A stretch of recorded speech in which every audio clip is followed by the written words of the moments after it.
Hello friends, आप सबका welcome है। तो आज की वीडियो में हम सीखने वाले हैं माई एसक्यूएल में सिलेक्ट फ्रॉम, और होगा तो वेयर क्लाउज भी सीख लेंगे। तो सबसे पहले हमने डाटा को इंपोर्ट कर लिया यहाँ पे टाइटैनिक डाटा के नाम से। तो मैं आपको सिलेक्ट करके दिखाता हूँ ये कैसे करना होता है। सबसे पहले तो सिलेक्ट हैश का मतलब all, select from Titanic data. तो ये देखो, इसका मतलब हुआ सिलेक्ट करो सब कुछ टाइटैनिक डाटा से। तो इसको रन करने के लिए एक तो आप यहाँ से कर सकते हो और एक ही यहाँ से। तो यहाँ करने से पूरा मतलब जो भी होता है वो सारा चलता है। और यहाँ पे सिलेक्टेड लाइन से, तो अभी तो एक ही लाइन है तो हम इसका यूज कर सकते हैं।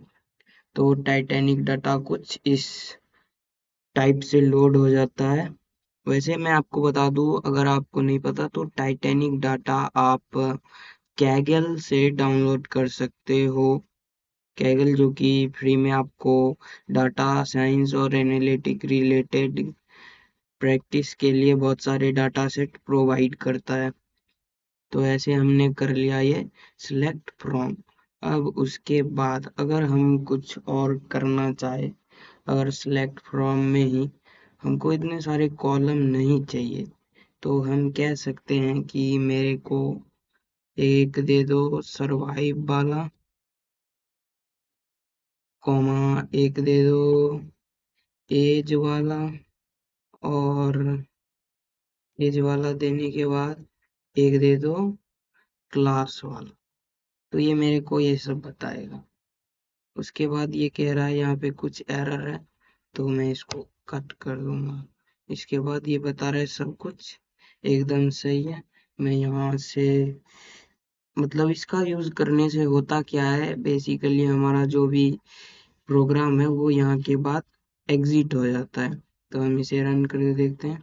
तो देखो, सर्वाइव्ड वाला आ गया, एज वाला कॉलम आ गया, उसके बाद क्लास भी आ चुकी है हमारी। मतलब हमारा सब कुछ सही से काम कर रहा है। सिलेक्ट फॉर्म का यही काम होता है, जो भी हमें चाहिए उसको मतलब इकट्ठा करना। सिलेक्ट फ्रॉम टाइटैनिक डाटा, और जो भी चाहिए आप यहाँ पे अपने उस कॉलम का नाम दोगे तो वो यहाँ पे आ जाएगा।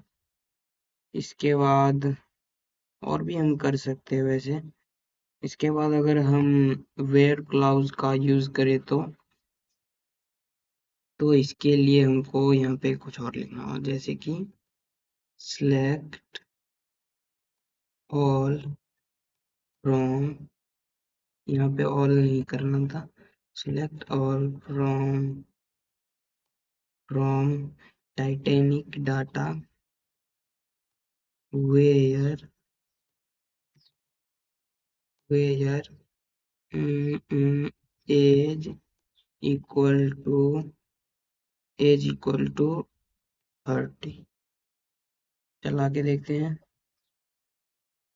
तो यहाँ पे वो सारी डाटा आ चुकी है जिसमें कि जो हमारा एज है वो 30 है। समझे? यहाँ से, और ये अगर मैं कॉमा लगा के अगर और एक कंडीशन दूं, जैसे कि क्लास एंड क्लास फर्स्ट, तो क्या ये चलेगा? यहाँ पे एरर शो कर रहा है। यहाँ पे कॉमा नहीं होना चाहिए, तो क्या होना चाहिए? कॉमा तो होना चाहिए यार। शायद ये वो अलग टाइप से काम करता है। अच्छा, कॉमा की जगह हम एंड का यूज कर सकते हैं। And class should be first. ओ भाई, वहां पे कुछ गलती था ही नहीं, हम कॉमा का यूज कर सकते थे। बेसिकली यहाँ इसको एज ए स्ट्रिंग लिखना पड़ता है, मतलब आपको इसको इन्वर्टेड कॉमा में लिखना होगा। फिर भी ये बता रहा यहाँ पे इसकी वजह से। तो मैं क्या करूँगा, यहाँ पे एंड का यूज करूँगा। क्लास शुड बी फर्स्ट, और ये बता रहा, छोड़ो भाई, शुड बी 30। चलो इतनी तक ही रहने देते हैं। अगर मैं ऐसा करूँ, यहाँ पे एक कंडीशन डाल दूँ की age should be more than और इक्वल टू 30। तो देखो कुछ तो बदलाव होना चाहिए, तो वो बदलाव कुछ ऐसा रहेगा। वैसे हम एंड का यूज कर सकते। चलो आज के लिए इतना ही, अगली वाली वीडियो में हम इससे आगे कंटिन्यू करने वाले। वैसे मैं भी अभी सीख ही रहा हूँ, तो मैंने यहीं तक सीखा था शायद, तो यहीं तक हम करते हैं।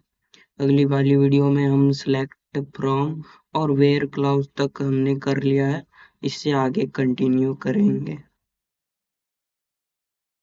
यस ब्रो, तो एक बार मैंने वहाँ पे क्या मिस्टेक की थी, एंड का यूज हम कर सकते हैं भाई। अगर मैं यहाँ पे एंड दूँ और क्लास इक्वल टू फर्स्ट, फिर से वही बात, फर्स्ट दूँ तो क्या ये प्रोग्राम देखो इस बार सही होगा।